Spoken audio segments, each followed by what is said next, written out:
স্কুলীয়া শিক্ষা শেষ কৰাৰ পিছত বিষ্ণুপ্ৰসাদ ৰাভাই তেখেতৰ কলেজীয়া শিক্ষা আহৰণ কৰিবলৈ ভালেকেইখন কলেজ সলনি কৰিবলৈ বাধ্য হৈছিল। যদি কোনোবা সময়ত কোনোবা এখন কলেজত নিজ দেশ আৰু নিজ মাতৃভূমিৰ স্বাধীনতাৰ বাবে চলি থকা আন্দোলনত জড়িত থকাৰ অপৰাধত তেখেতক কলেজৰ পৰা বহিষ্কৃত কৰিছিল, আন কোনো কলেজত আকৌ স্বাধীনতা আন্দোলনত জড়িত থকাৰ অপৰাধত পুলিচে কৰা অত্যাচাৰ সহিব নোৱাৰি সেই কলেজৰ পৰা তেওঁ ওলাই আহিবলৈ বাধ্য হৈছিল। অৱশেষত এটা সময় আহিছিল যিটো সময়ত বিষ্ণুপ্ৰসাদ ৰাভাদেৱে পুলিচৰ অত্যাচাৰ সহ্য কৰিব নোৱাৰি নিজৰ যি কলেজীয়া শিক্ষা সেয়া আধাতে সাং কৰি ঘৰলৈ উভতি আহিবলৈ বাধ্য হৈছিল।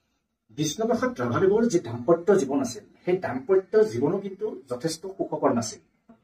বিবাহপাশত আবদ্ধ হোৱাৰ মাত্ৰ 28 দিনৰ পিছতেই পত্নীৰ মৃত্যুৱে বিষ্ণুপ্ৰসাদ ৰাভাক যথেষ্ট আৱেগিক কৰি তুলিছিল।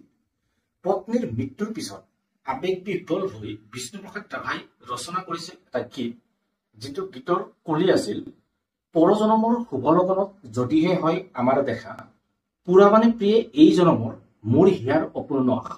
বৰ্তমান সময়তো কিন্তু বিষ্ণুপ্ৰসাদ ৰাভাদেৱে ৰচনা কৰা এই গীতটো সাধাৰণ লোকৰ মাজত যথেষ্ট জনপ্ৰিয়।